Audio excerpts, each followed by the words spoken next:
Hello friends, welcome. Friends, recently ET published an headline which said that RBI spent $44.4 billion to defend rupee in the month of October. So I just saw this headline and today when I was analyzing my data in the various worksheet that I put out in my website, I thought of reconciling this data, right?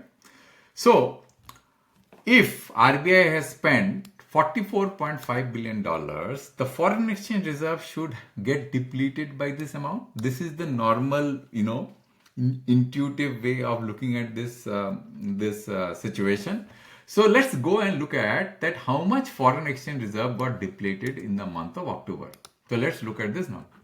So from September till October, this is the data. So if you look at my this sheet, this gives you the total reserve and this is the monthly trend, right? So there was a depletion of how much?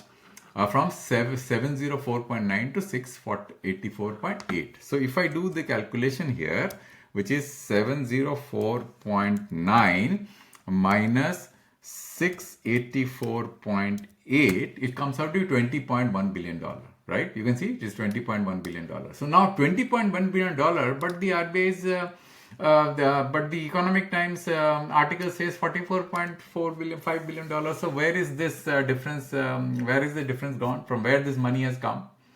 So now, friends, I will like to, using this discrepancy, I would like to basically point out one important factor which I had emphasized or basically mentioned in yesterday's video on balance of payment. The link of that video I'm going to paste in the description. Now, what is that? What is the concept that I'm trying to explain to you? Now, this data about foreign exchange reserve of a country actually includes one factor called valuation. So this is not only the transaction which is happening on a day-to-day basis as far as the foreign exchange gain and earned by RBI, but this number which you see is increasing, decreasing, includes one factor called valuation. Valuation means the assets of gold, etc. Those value change. Some other foreign currencies that we hold, those values will get changed, and therefore the total foreign exchange reserve that we have in US dollar plus the other assets which would be value on a regular basis will aggregate to these numbers that you are seeing right in front of you. So this is not the actual cash flow, right? So that is why this number does not add up. Even when RBI spent $44.1 billion in the month of October, the foreign exchange reserve did not get depleted by that amount. That is what the nuance that I am basically talking about. Now, how do I prove this? And what statement that you should be looking in order to reconcile this data that there is a valuation change which is going on? For that, I will like you to take you to the yesterday's video where I was referring to this table.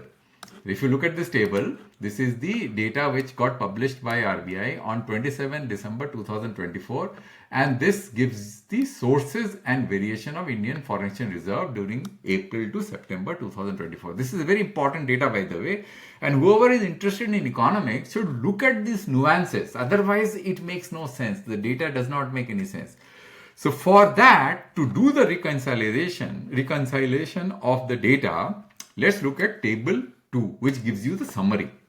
So if you look at table 2, it gives April to September 2024, right? So there are 3 line items here. One is change in foreign exchange reserve, including valuation effect. Second is the valuation effect gain and losses, and another is the absolute change in foreign exchange reserve on BOP, excluding valuation effect. So we will look at these individual items, right? One by one. So this 59.4, let's look at this data, and this we will get in the Indian foreign exchange reserve trend. So how do I look at this 59.4 data? It is from April to September. April means start of April till end of September. So start of April is end of March, which is $645.6 billion. And the end of September is $704.9 billion. So let's do the subtraction.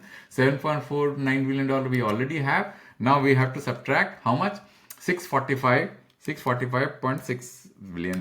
So you can see 59.3. Can you see that? 59.3. And this is exactly what this number is, 59.4. There will be slight rounding of error. So you are able to see this number very clearly from this includes valuation effect also.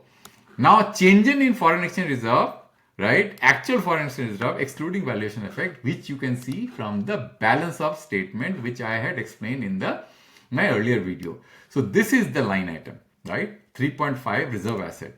So in order to calculate how much has been the accumulation of foreign exchange reserve within this particular period, which this table talks about, April to September, what you have to do is that you have to calculate this number.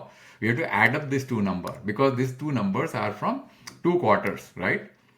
April to September is 2 quarters, right? FY25 Q1, FY22 Q2. And this negative number means there is a gain of foreign exchange reserve. This is how the BOP statement is read.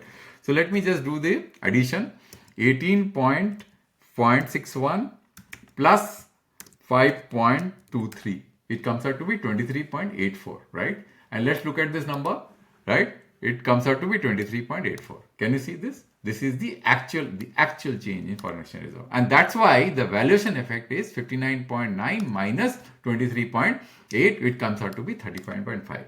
So friends, I thought of explaining this because this is a nuance that we need to understand in order to understand that how to read this data, foreign exchange reserve trend, right? This number that you see here, the changes in fluctuation of foreign exchange reserve is actually includes valuation effect also, which we have to understand. And whenever we are looking at this data, this is not an actual cash flow, it includes valuation effect. And that is why this discrepancy is there, where we know when it says that RBI has spent $44.45 billion in the month of October to defend rupee exchange, but the foreign exchange reserve did not get depleted by that amount. So that's all friends in this video. It's a very short video to explain to you what this nuance is all about. I will do a follow-up video to explain that what is the core reason for rupee depreciation, why rupee is depreciating, and what is the main reason for that, which I'm going to do in a follow-up video even today itself, right? Thank you friends for your time, and I'll come back with that video very soon. Thank you very much.